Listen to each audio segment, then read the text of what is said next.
Welcome to Obstacle Running Adventures. There hasn't been as much controversy at the European champs as there has been at these world champs, but they've picked really good, strong governing bodies.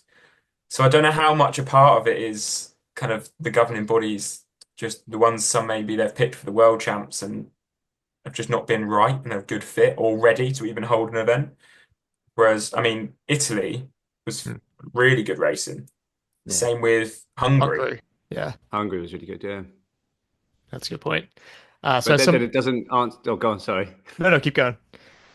I was just going to say it doesn't answer why that they ask these other countries to back a race when it's like, oh, it's a bit questionable. Costa Rica, for example. And I don't know if you guys remember too, but originally the plan was Russia, which Yeah, was a very interesting yeah. choice Was by all accounts too. But you're right, Italy and Hungary were really good. There have been some issues with rule book, like follow through. What are your thoughts on that? And I'm not here just to completely tear apart world obstacles, so I apologize if it's coming off that way. the rule book. Yeah, Well, I mean, I think like that is the problem is they're trying to make things too complicated.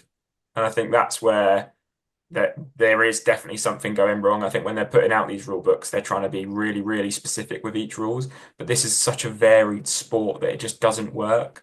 Like you almost need a bit of grey. It can't be too black and white. yeah, but Um, we've had it in the UK, haven't we, Mo? We've had the rule books in the UK for the UK sort of official races.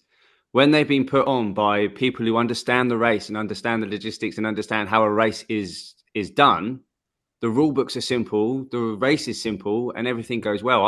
I sometimes I wonder if like the rule book's being made by too many people sitting in a room making too many decisions, no one agreeing on anything, and then everything just being overcomplicated because they're like, oh, let's put our 5 pence in and let's make it way too complicated because there's too many people with an opinion in there. Yeah, you kind of want to say to these people like, right, you're writing this rule book, right? Okay, now go out and do a 5K really quick and go do that obstacle. Let's see how many of you follow it. Is Right. that like, have they actually tried the rule book? Because we did a lot of the races in the UK are put on by race directors that are actually racers, so which is really really positive. And we attended a race in Scotland, which is coming up in the next few months, and it was put on by a racer that we've raced against all the time, and he's got a field where he put on a race, and the rule book was there was really technical obstacles. There was loads of obstacles. It could have been confusing, but it was just so simple. Mm. And it just shows, like same with James Burton, he's obviously supported the British Championships, and those rules have been so simple as well. We had Toros, we had all the controversial attachments, but no controversy in the rules happened. So yeah, it just shows that maybe racers they actually need to test the rule book.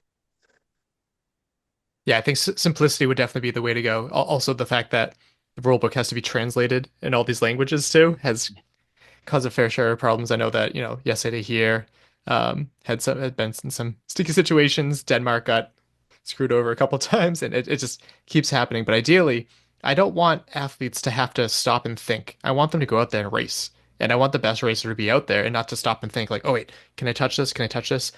A good course should speak for itself, ideally. Yeah, it Mm.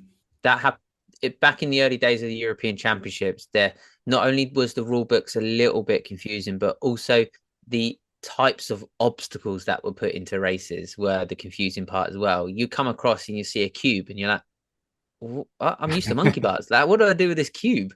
Like, oh, you can't touch the top of it. You can only touch the middle of it. It's like, oh, right, okay. I thought you just get through it and swing through it. But yeah, there was they have found a little bit of balance, but there's always this random obstacle that every community on Facebook in the UK is messaging and panicking about, sending like, what's this? I haven't seen this before. But yes, the obstacle selection as well can be a bit better sometimes. On the other side of championship races is like the local scene of OCR. And that is definitely where my heart lies. When I started in 2012, much like you guys, it was all about the local scene. And there wasn't a weekend but there was an event somewhere nearby, which was fantastic. That scene has pretty much all but died here in the US, unfortunately, mainly in the Northeast where I am now. How's the local scene of OCR for you guys? I'd Well, say it's pretty. Go on, Mo. Well, I was going to say the local scene kind of just is the scene because the UK is so small. So I think that definitely helps us because we're not having to like, even our furthest race might be Scotland, which I guess is a different country, but it's not like you're talking, what, 6 hours? Um, and that's not happening too often. Like most Yeah, races are 6 hour two. 6 hour drive as well, not a flight. Yeah, we complain about a 1 hour race or 2 hour race away. And it's, oh, this race is so far, it's 2.5 hours. When realistically, you could do it in the morning. So it's like, I think that definitely helps us. That's It awesome. has. I was supposed to drive 4 hours to see my in-laws this weekend, so that's it's insane to me. Blimey.